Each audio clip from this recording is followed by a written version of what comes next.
with producing that aircraft at Lockheed without having to go through Congress.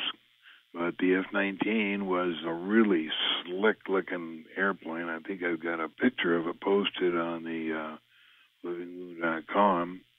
It's maybe used on carriers. They made 64 of them. My sources of information were 4 people. Number one, a person who worked on the assembly line and actually put the wings on it.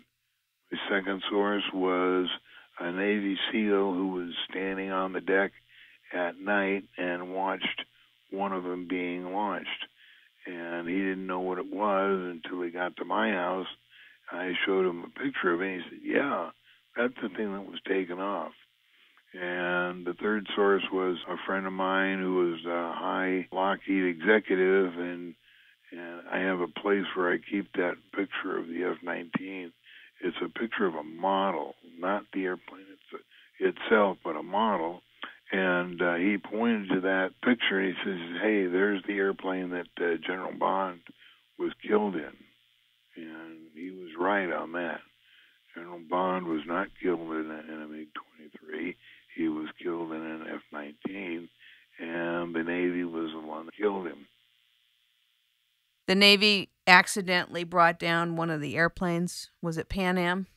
Yeah, TWA Flight 800. What they were doing is they were using a range that extended from along the coast of Long Island, and a drone would be launched, and they had a missile that they were practicing with, and it wasn't loaded. It didn't have a warhead on it, but it was a missile. And what happened is TWA 800 had been cleared to climb out of JFK. They were headed for Newfoundland to come over to Europe. And about the same time, a missile had been fired from the submarine to hit the drone. Well, for some reason, unlucky reason, the missile had a temporary, and we're talking 100th of a second loss of power. And when it reacquired the power, it reacquired a different target. The different target was TWA 800. And it hit the airplane. Remember, it was not an explosive.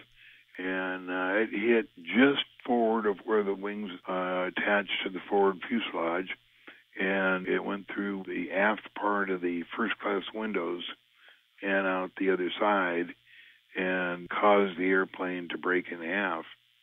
When it crashed, all access to the airplane was cut off, and the Navy SEALs went in there the next day and recovered anything that could possibly tie the crash to the Navy, because that would have been the 5th commercial flight they had shot down. Now, the first one was in 1963 when they shot down a American Constellation plane headed for Vietnam over Guam, and somebody was using it for target practice, and somebody had accidentally put some live rounds in there, and they shot it down. I think they had 150 servicemen on it. And then there was another one the Navy shot down up near the Sea of Japan. And then there was the one in Iran, in the Persian Gulf, that they shot down. And then there was TW 800. So that makes the Navy a nautical ace for having shot down 5 airliners. It seems as if the air, the land, and the sea don't belong to us at all. No, in more ways than one. The ETs own all that stuff. We just get to use the stuff that they let us use. Let's talk about the ETs. Did you want to talk about Aurora first? Well, the thing that irritates Lockheed is Aurora was a Mach 12 airplane. It was supposed to be a secret, and it got accidentally released. The Aurora part of it got released in a budget request, and Lockheed has spent the last 20 years claiming that it wasn't an airplane, that it was just a series of projects, and They've been trying to cover it up forever, but the fact is they did make at least 5 of them, and I think they canceled the project. But it flew Mach 12 at 250,000 feet, and it was a highly advanced jet. Now, I don't think it exists anymore, but it did exist at one time because my friend Bob Lazar saw it one morning when he was getting out of the Boeing 737 that he flew up to Groom Lake with. And when he got out of the airplane, he looked to his right, and it was sitting there, and he could see directly from behind it. He could see the tailpipes. He didn't get a side view of it, but he did get a back view of it. The Billy Meyer case, which has been going on for years and years and years, I noticed on your site, you agree that it's a real case. It's a real phenomenon. The Billy Meyer case, there's no question. It was a good case. Here's a one-armed farmer who got some spectacular shots. And one of the promoters of the people who stood behind Billy Myers was this guy, Michael Malin.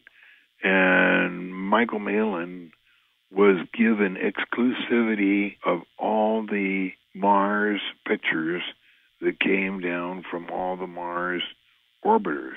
Now, you wonder, well, now, how could they give a civilian company authority on what they're going to release and what they're not? So I don't know how the outside of that works, but anyway, that's the way it worked out. And the only catch was that Dr. Malin was pro-Billy Meyer, and they didn't want it on a guy that was that knowledgeable in all kinds of technical fields promoting the Billy Meyer case. They want the Billy Meyer case to be a fraudulent old man trying to make a few bucks out of some fake flying saucers. But there certainly are a lot of people that don't believe the Billy Meyer case, but in fact it is a true flying saucer case. I definitely accept that it's a true flying saucer case. The thing I have difficulty with is the prophecies from. I've done maybe 300 hours on this whole thing about climate and global warming, and these prophecies, some of them may be true, but some of them are completely false. Right. That's the problem I have with it. It's the prophecy type thing that's being transmitted to us from him through his spokesperson. That's where I have difficulty. Yeah, that's all baloney. And if you were to sit down and talk with Billy, he would probably not back that up because the prophecy stuff has been changed over and over and over, and he's been slammed for the weird stuff he's come up with. It's just a scam. It's not going to happen. It's just like all prophecies. They're going to say, oh, the world's going to end on, the October 25th. It's gone forever, and then when it doesn't go on October 25th, they say, well, maybe a year from now. The true things of the Billy Meyer case were the photos and the fact that he was taken for a ride, taken into the future, taken back into the past. All that stuff is true. The rest of the gobbledygook is not. I wanted to ask you about that because I just interviewed Michael Horn, who's his spokesperson, and he talked about a lot of things, but the one thing where I thought was disinformation was the global warming thing. That's where I went south. Talk about Wernher von Braun. Do you know much about him? As a matter of fact, I was his scuba diver partner down in the Bahamas one day, and I didn't know enough about him when I was a partner to ask him anything. I was so in awe that he and I had got paired up. But, I know just about what everybody else knew about him is that he came over under Project Paperclip, and he was ready to launch a satellite when the Russians allegedly beat us with Sputnik, because we were ahead of the Russians at that time, and they wouldn't let him do it. They wanted the Navy to have that symbolic first simulated satellite with the Vanguard missile, which was a total failure.